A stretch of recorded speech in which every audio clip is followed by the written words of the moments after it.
Welcome to Kiss the Reviews. I'm Armando, that's Corey, and today we're doing 1992's The Lawnmower Man. Welcome to October Horror Movie Month. So on Wednesdays we'll be doing horror movies, either horror movies that have been requested, or we might pop in one or two of just ones that we want to do. We haven't done a movie that we wanted to do in a long time, so that'll be refreshing. But today we're doing 1992's Lawnmower Man, and before we get into the cast and all that, if you want to follow me or Corey on Twitter, you can follow me at Junior D's. You can follow Corey at Corey_idol. And if you want to follow the show on Twitter, Instagram, TikTok, you can follow the show at Kiss the Reviews. Let's get into the cast. So this film stars Jeff Fahey as Jobe Smith, Pierce Brosnan as Lawrence Angelo, Jenny Wright as Marnie Burke, and Mark Bringelson as Sebastian Timms. I'm sorry, did you mention Dean Norris? I did not bring up Dean Norris. He is in it for a little bit. We're going to have to talk a lot about the Dean Norris of it all. Well, he'll be back. One way or another. So this movie, now, we were both youngins. We were both on the come up in 92, right? When this movie came out. What makes me laugh, because truth be told, to this day, I still like this movie. It's 50% nostalgia and 50% I just like the concept of the movie. The execution, and we'll get into that, might be a little lacking, but I still like a lot of things about this movie. That's cool. But with that said, we know where you're apparently going to go with this. But the writers, or whoever had a hand in this, the knowledge of what virtual reality was or was going to be was completely off base.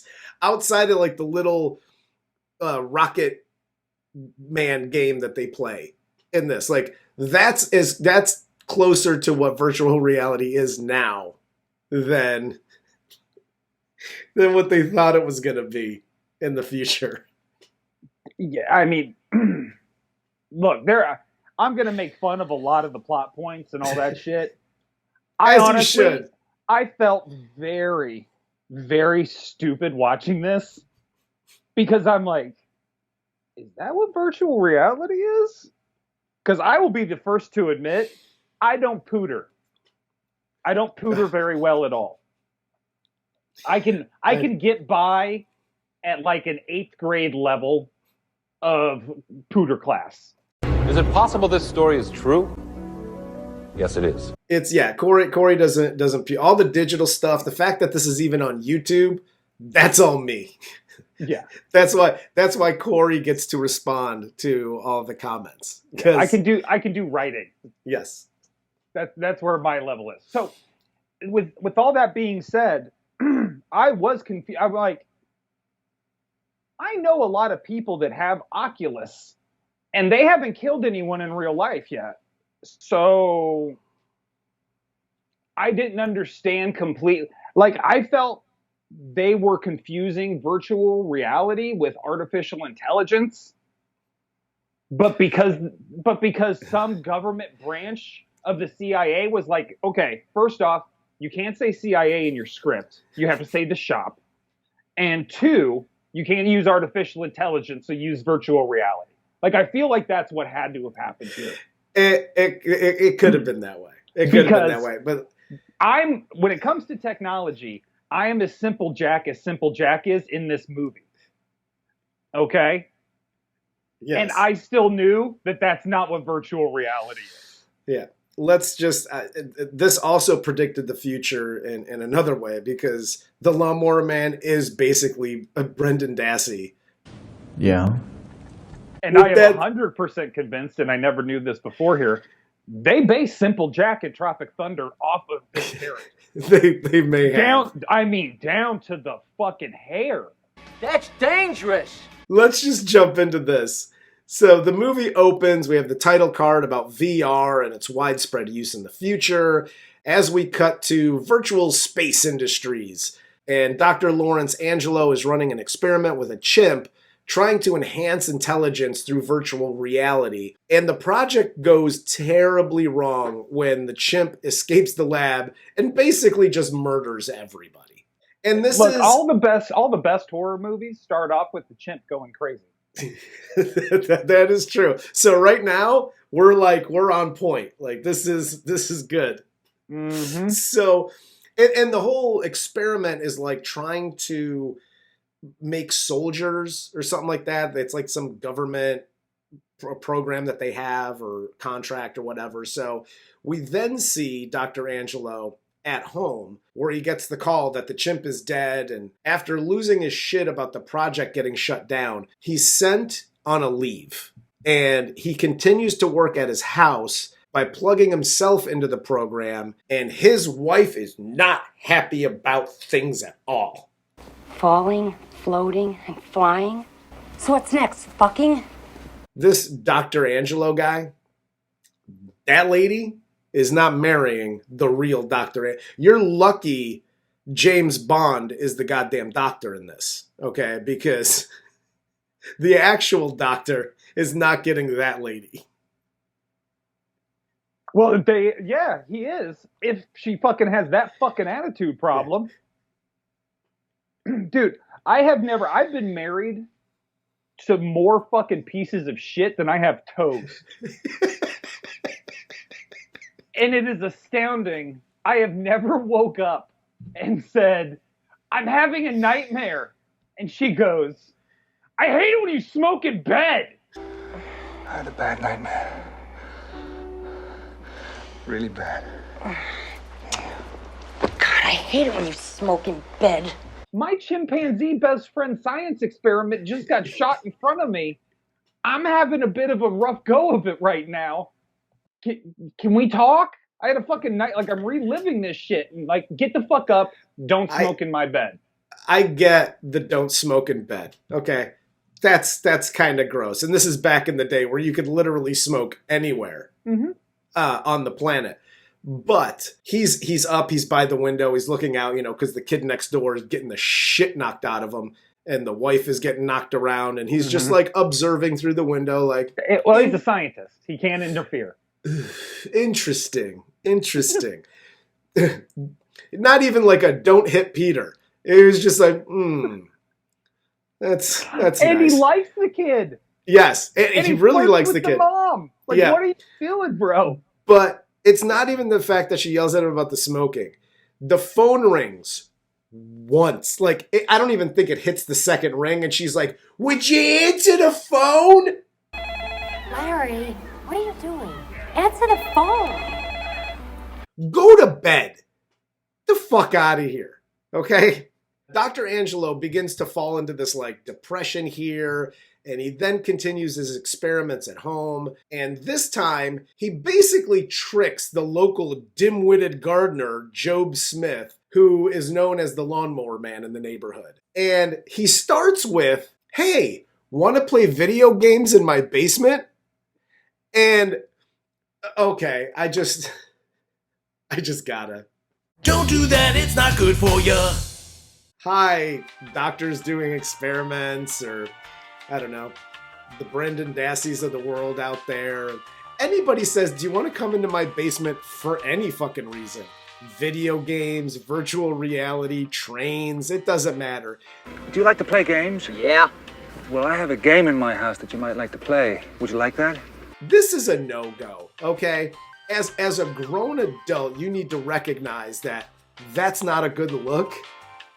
And on the receiving end, you got to realize if you go into the basement, listen, you might not get pee-pee touched, but something bad's about to happen. You were right. Oh, let's put it this way. I was walking one time through Chinatown in New York City. And on the side of the road, they'll have, little shops set up basically on tables selling goods and wares. $5, $10 for this, $5 for that. I mean, you can buy fucking anything. I almost bought a kid. So as I'm walking by, one of the nice ladies grabs my arm and says, "Downstairs, good deals, downstairs." And I went, "Oh, cool." And I made it 2 steps until I realized she literally meant downstairs in a basement. I don't care what kid they were selling. I wasn't going in that fucking basement for anything. Yeah, no. Damn That's a no-fly zone immediately. You don't ever go into a... You don't follow people to a second location, especially hippies, and you really, really don't follow anybody into a basement. No, that's not at all. Crazy. And by the way, the setup of this Jobe character, okay, who is obviously the main character of the movie, but this dude gets abused by the local priest, Father McKean, that he works for or is under the supervision of or whatever. But they show him basically like getting the shit beat out of him with the belt and yada yada. And I'm assuming there's other things going on that they're not showing on camera. Because, I mean, he is a priest. But I mean, wouldn't you? It's Jeff Fahey, dude. He's got some eyes. So we have all of that shit going on. We got the local guy, I don't know, Jake from State Farm or whatever his name is, at the gas station, who's like, "Man, I got a goatee and I wear a bandana and I'm fucking cool. Yeehaw! And look at the dim-witted little fuck." Got that guy. Easily the worst comparison to Jake from State Farm I have ever heard. Well, it's just because his name's Jake in the movie. That's literally the only reason. It's Scott. It's No, like just kidding. Jake or some shit. Kidding. I don't know what his fucking name is. I'm pretty sure it's Jake. Hey, Jake. So there you go. Change your fucking clothes, asshole. He wears the same outfit for like 8 weeks in this fucking movie. And he rips on Jobe for like, you wear overalls and beep-a-dink-a-doo. Like, fuck you, guy. You own one outfit. You get naked to sleep, motherfucker. I'm pretty sure that if Happy Jack was taken from this movie, I'm pretty sure the quarterback from Waterboy was taken from this character in this movie, okay? Look at me! I'm the Waterboy, dude! That's basically, holy shit, that's basically Lawnmower Man is the Water Boy. Waterboy is the comedy version of the Lawnmower Man. To prevent the same shit that happened at the lab with the chimp, Dr. Angelo decides to leave out all the aggressive pieces of the previous project, and instead he focuses on brain stimulation. And after the first virtual reality training sessions, Jobe already shows improvement. Both Jobe and Dr. Angelo get excited about the results. Jobe then begins to stand up for himself against Father McKean. He gets some new clothes, and you start to see a visible change with him. I think one of my favorite nonsensical parts of this movie is to increase Jobe's intelligence. Pierce Brosnan's character also gets into the virtual reality machine and just takes files and sets them on top of his brain. And all of a sudden, it's like, this is absurd. It is absurd, but I fucking love it. I fucking love it. Jobe is now like a MacBook. Like, he's just like filed, drag and drop. And he's like, obviously back then, the technology wasn't there. They didn't obviously know what technology was going to be 30 some odd years from then. But with that said, the visuals when they're in like the virtual reality are ridiculous. Cool for the time, but ridiculous now. Which the drag and drop files, it all makes sense. Like it just kind of it's in lockstep with the graphics and the CGI, if you want to call it that at the time. But my favorite is like not only that, but he's like throwing like pagan symbols at him, and it's just like, oh my god, he's just like he's getting his numbs on the pagan symbols and then drag and drop files in his brain, and now he's like, I'm smarter now. So he woke up and said, I know kung fu. So Dr. Angelo takes Jobe to the lab now. And things start progressing rather quickly as Jobe continues to progress and get smarter. To the point where, like, now he's like shirt off, he's yoked, okay? Mowing the lawn, he catches the eye of the local rich lady. She's like, hey, you want to come upstairs for some lemonade and sex? So this is weird because she notices him once on her balcony. Like, he's like eating a tuna fish sandwich and like he's got shit all over his face. He's like, oh, she's pretty. Nom, nom, nom, nom, nom. And then, like, the next time she's at the gas station flirting with Jake from State Farm, and he's bent over, and she's like, oh. Are those damn. Bugle Boy jeans? Simple Jack's got a tight ass. Well, and he turns And then around and she's like, he's got yeah. the sweep of hair. And she knows he's Simple Jack, but at the same time, she's like, I'm going to molest this slow boy because my husband died and I'm horny all the time, according to exposition driver. Everybody in the movie. She's just boning people out, so go get it. And then she's like, then they're actually doing the lemonade thing and she's in her negligee and he's like, all right, fuck this. Yeah. And then she's like, have you ever kissed anybody before? And he's like, no. And she literally whimpers. She goes, and then like goes into like she is excited that she's going to molest this virgin slow person boy. This man-child. And my favorite is the guy, does he own the gas station or like the lawn mowing equipment? Whoever that guy is in the movie. Because he's always in the background who's like, there you go, Jobe. Fuck her. Get in there. Jobe, go on. You dolt, go on. He's just egging him on the whole time. They want us to think like he's Father Rafe's like brother who owns like a landscaping company. That's why Jobe's the Lawnmower Man, because he owns the landscaping company. Okay. But he brings up like, my brother's always been a real hard ass. And he's like, no, he's being really hard on my ass. Tell him to stop it. And he's like, I can't because you cut grass for free. I kind of need it to keep going on. Yes. So there's this whole dynamic between them where he's like, I'm your friend, but also I'm taking advantage of you. Literally just like everybody else. Yes. And for some reason, I have an Irish accent when no one else in this movie does. Your brother doesn't have an Irish accent. Where did that come from?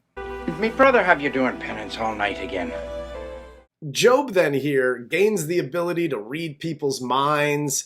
He goes to Dr. Angelo and explains his abilities, and we then see that the higher-ups at the lab want Dr. Angelo's supervisor to reinstate the original project and subject Jobe to the same virtual training as the chimp, basically turning him into like this, I don't know, virtual soldier.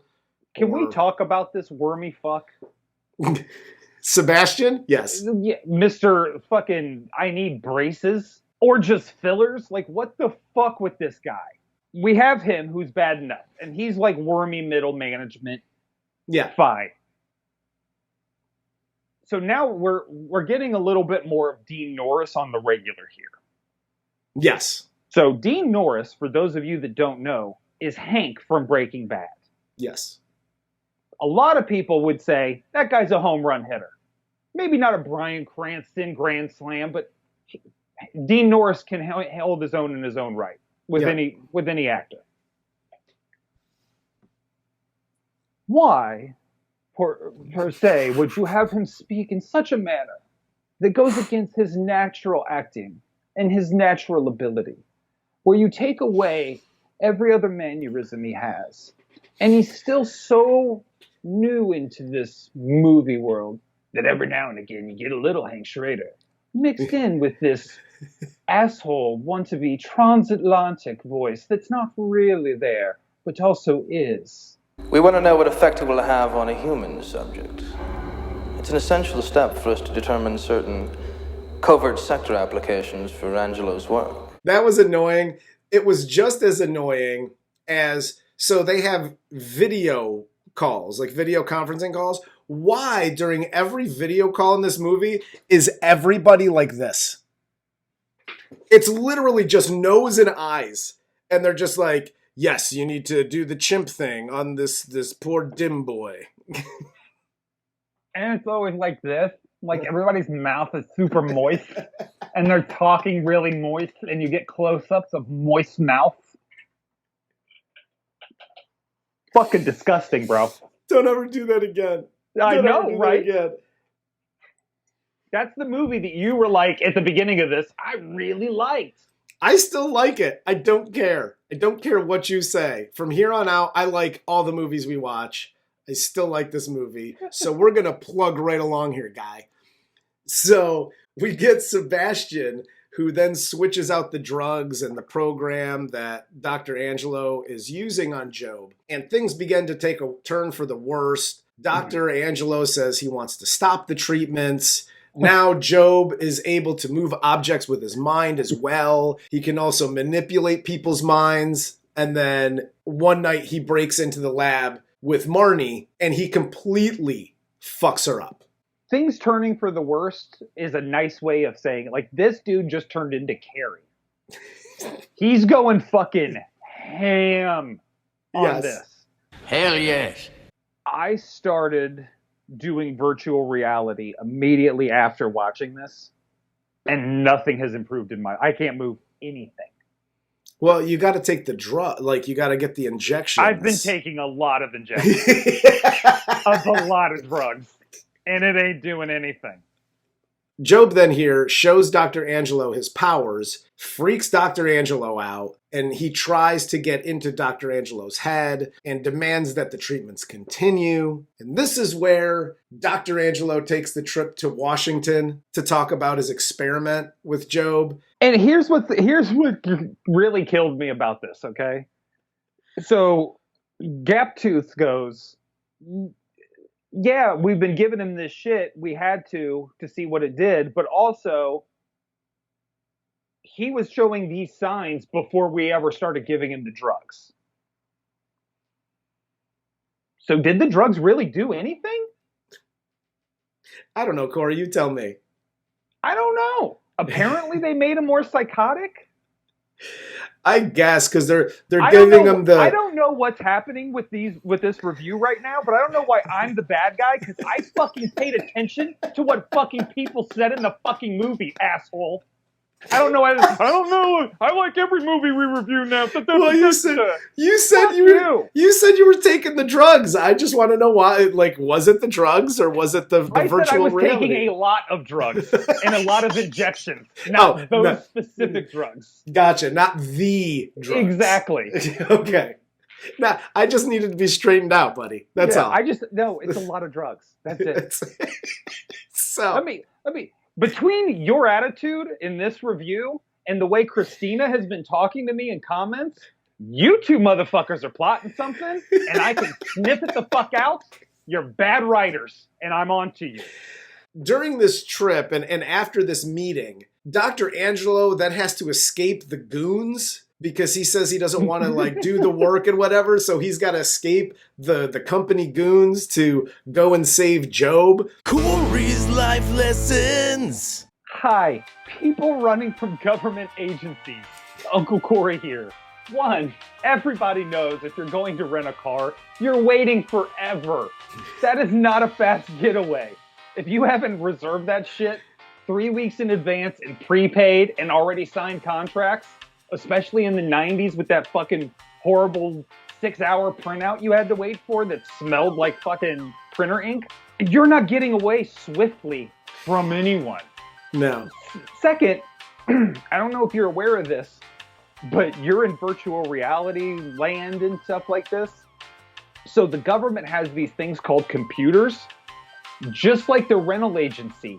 You're using your real name. Sorry, Armando. I know it's another plot device, but you're using your real name to rent a car. Don't do that. And I know, like, they have IDs and credit cards and stuff. They're going to track you. You're not going to make it down the block in a rented fucking car. Steal a car like he does and gets away, or just forget the whole car thing. Get on public transpo. Plus, back in 1992, if you were to use a credit card, you had the whole like and the fucking carbon copy, and you had to sign it and tear off a piece, and it was a whole thing. So you're at that concierge rental agency thing you just happened to have in your hotel, which was bullshit, by the way. That doesn't exist. But you just happen to have that in your hotel. You would still be standing in there for 6 hours processing this whole thing. Renting a car in the 90s was a half-a-day project. It cuts to Jobe here, and he takes the chimp drugs himself, and he overdoses, and he starts taking revenge on the people that did him wrong. He burns Father McKean. He kills the abusive neighbor dad guy with a lawnmower, and then he possesses the mind of Jake from State Farm, the asshole from the gas station. I don't know what they were trying to do here. This is the one thing that bothered me about these scenes, right? When he's on the balcony and he's like controlling the lawnmower, not very well, but he's still controlling it. And like that's fine, and that's all good. All the stuff that they did based in reality was good. Until this point, everything starts crossing over. Right? So at this point, everything starts crossing over to this like cross between the digital world and the real world. Like he lights Father McKean on fire. And it looks like 400 emojis, like crying, laughing emojis, are all over his body. Like, I don't know if he's getting eaten or if he's on fire or what the fuck is going on here. So this did bother me. And then here coming up when he starts like virtually attacking people and they turn into like little marbles or whatever and just spinning in the real, like this is the part that I didn't like. Yeah. So this is the part I felt cheated because I came to see a horror movie. And if you're not going to have scares in horror movie, which this does not, if you're not going to have thrilling things happening, which this does not, you need to have gore. And this does not. You were right. Well, because he has these powers now, right? He can move shit with his mind and blah, blah, blah. Crash, smash, bang, whatever. You're moving shit, you're crushing people, you're blah, blah, blah. You could obviously start people on fire. They had practical effects back then. Fucking sprinkle the priest in lighter fluid and light this motherfucker up. Like, that's what I want to see on camera. I didn't want to see, like, this digitally horribly done fire on the priest. Yeah, this was worse than the Tales from the Hood fire. Oh, 100%. And I knew we were fucked. I knew we were fucked from a practical standpoint when he imagined blisters on his hand and they CGI'd the blisters. They wouldn't even do a practical effect of that, which you can buy at like Party City any day of the week. So it's like, once they did that, it was like, okay, I see the asshole producer that was behind this. It was like, practical effects? Bro, we're in virtual reality in this movie. Everything is CGI. Everything! You did this! But like and then of course the big one where he kills the abuser with a lawnmower and there are parts everywhere. Fucking show the lawnmower killing people. It's called the Lawnmower Man. That's what we signed up for, guy. That's why we all showed up. We didn't show up for a cutaway. We showed up to see a man kill somebody with a fucking lawnmower, pal. Yes, sir. That's Absolutely. what we get dressed up on Saturday nights for, Chief. Not this shit. And Dr. Angelo here gets to his neighbor's house. He finally gets home. He gets to his neighbor's house, talks with the cops, then finds Jobe in his house where he explains to Dr. Angelo what his plans are. He wants to dissolve into virtual reality completely and become the Cyber Christ. And his birth cry is going to be like all the phones in the world ringing at the same time or whatever. I like that. I like it too, but this is also the time where it was like, bing, like you had to use the phone to get on the internet. Exactly. So that made sense. Well, shit, the amount of free AOL discs they're throwing out in this movie is fucking ridiculous. This whole company is ran on free AOL mailers. I think AOL sponsored this movie. So after tying Dr. Angelo down, Jobe returns to the lab where he takes the entire security team out and hooks himself into the virtual reality system to execute his plan. And Dr. Angelo frees himself, uses his neighbor's help to get to the lab, where he decides to blow up the entire place. And before the place explodes, he isolates the computer system from the internet so that Jobe is not able to exit virtual reality. But just like every other, like this is the other thing that kind of bothered me about this as well. They're obviously setting up Lawnmower Man too, but why is there always a back door? Like in the 80s, I think somebody like a writer or a producer or somebody, when they started like looking into computers, heard the term, back door in case this happens. So you have a back door to get in and fix problems. When they were like, back door. Yes. Any movie with computers in it, everything's got a back door. You were right. Dr. Angelo here enters the virtual reality to reason with Jobe. And Jobe is like Flat Stanley now. I've used the fucking VR goggles and the Oculus and all that. If it can make me that thin, I would use it every fucking day, okay? But it does not. I can guarantee you that shit, pal. So he's now like Flat Stanley and VR is like sucking out his juices or whatever the fuck. And Dr. Angelo is in this virtual reality trying to reason with Jobe. It's no use. Jobe digitally crucifies Dr. Angelo. And Peter, the neighbor kid, enters the building and Jobe decides that Peter needs to be saved and he lets Dr. Angelo go. I mean, the movie ends as Dr. Angelo and Peter both escape the building before it blows. And right before that, Jobe finds the back door to the rest of the world's networks. And when everything seems to end, every single phone in the world starts ringing in unison, which is Jobe's birth cry and sets up part 2 to this movie and bleepity blurbity bloop. A couple things. One, Pierce Brosnan does not stop his work in virtual reality after this. He just says he's taking a break. He's going underground. Yeah. To do it a little more safely. He was telekinetic before they put the psycho drugs in him. Yes. So now you just have to find a nice, simple Jack who won't be mean with his telekinesis? You were correct. I don't understand. Like, when are you going to learn your fucking lesson, jerk off? It worked too well. It worked far too well. Leave it alone. This should have ended with like a cutaway after the phones all ring of him and the abused wife and Peter all living in a fucking cabin, way the shit off the grid. The mom probably is passed out in a bowl of soup because she's narcoleptic and fell asleep while making their grand escape.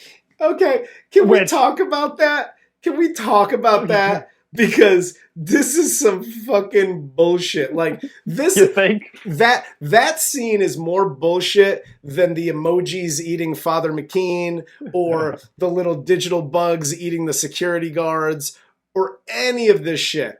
Mm-hmm. They are literally like her husband was just mowed over by a lawnmower, right? There's bits of Fred or whatever his name is all over the house. There's fucking blood everywhere, right? Except for his forehead because he wears his hard hat everywhere, even in the car. That's right. And so her house is a fucking horror show, right? Cops are there. You're not going to sleep for like days after that. Like you're that mentally scarred. But they leave. Pierce Brosnan comes and he's like, hey, fucking Jobe melted everything under the hood of my car. Like, he's fucking gone good. This bitch gone crazy. I need your car. And they drive him. They don't even just give him the car. They just drive him over. Mm-hmm. And she's like, well, I'm just going to drive down the road. And Pierce Brosnan even says, no, get the fuck out of here. So she goes, cool story, bro. And she drives to the end of the road. She looks at her kid and she's just like, well, I guess we'll just stay here. And then just takes a nap. It's been a big day. The writers literally go, well, we need to have the kid enter the building somehow. Mom's tired. Like that explained it away. Listen, that was absurd with all of this. And I know at the beginning I said I really like this movie, and I really, really do. And I don't necessarily, 50% of it was nostalgia. I loved this movie when it first came out because I was like, yeah, virtual reality, fucking whatever. But I think the other 50% is the opportunity this film has to be remade well. Mm-hmm. Because the storyline, all the stuff that if you just told somebody about the movie, you would just go, wow, that's a great fucking movie. Can't wait to watch it. With all the bullshit that the director did, and the writers did a few things in here, it's not a great movie. I still like it more for the concept and the opportunity that it had to be really good. Mm-hmm. But I think that's why I liked it so much. I mean, the other 50% is just nostalgia. I remember renting this movie, and it didn't scare me. I was just super intrigued by it. Yeah, well, it may be the future to you, Larry, but it's the same old shit to me. I would suggest watching Virtuosity with Denzel and Russell Crowe. I think that is a far better, still ridiculous, basic, same premise. But just a better movie all around. Yeah. I think. I think this had about as much horror in it as Snow White and the Seven Dwarfs did. Or the Dwarfs, either way. But yeah, I see what you're saying. Yeah, go fuck yourself.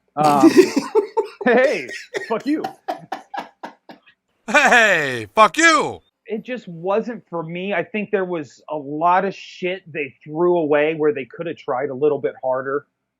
Not even necessarily in the virtual reality, just from like a writing and directing standpoint. Yeah. They could have just tried a little harder with the characters and where they were going. And I think they got lost in the VR of it all. 100%. And that's where it really fell apart. Yeah. Like you, if they remade this today, they took a simple jack and put something like a chip on a cerebral cortex, or, like all those fucking more on the real simple jacks in our world think. And like, I had to get inoculated for a disease like COVID or a virus, and now they got a chip in me, and I was stupid, and now I can move stuff with my mind because of Bill Gates' chip. Fine. You could make this a lot better. Yes. And I'm sure Kirk Cameron and the boys are in the midst of shooting that movie already. Is it possible this story is true? And for fuck's sake, if you're gonna make a horror movie called Lawnmower Man, kill more people with lawnmowers. Please. And show it. That's all. And I'm not a gore horror either. I'm not one of these guys that's like, I have to have gore in my horror movies. I actually prefer movies like Halloween, where there's virtually no gore. Yeah. But it's still scary. This just was neither. I hear you. I hear you. And I do agree with a lot of that. I still enjoyed it for as ridiculous as a lot of it was. But you're right. They definitely, and this has had to be a producer thing, or somebody in a suit and tie was just like, well, it's virtual reality, so lean into that even more. Mm-hmm. You know what I mean? So I think they got lost in the VR of it all. But I will say this. I'll end on this note. If you are a skinny person like myself, and you are not really happy with being a skinny person, you're just skinny, you can't get big for the rest of your life, you are a skinny person. This movie made me feel so great about myself at the end because Pierce Brosnan in his cyber suit made my legs look like I play running back for the fucking Houston Oilers. I think we'll end it there. But yeah, that's all I got. Anything else, buddy? Nah. All right. Well, for Corey, I'm Armando. This is Kiss the Reviews, and this was 1992's The Lawnmower Man.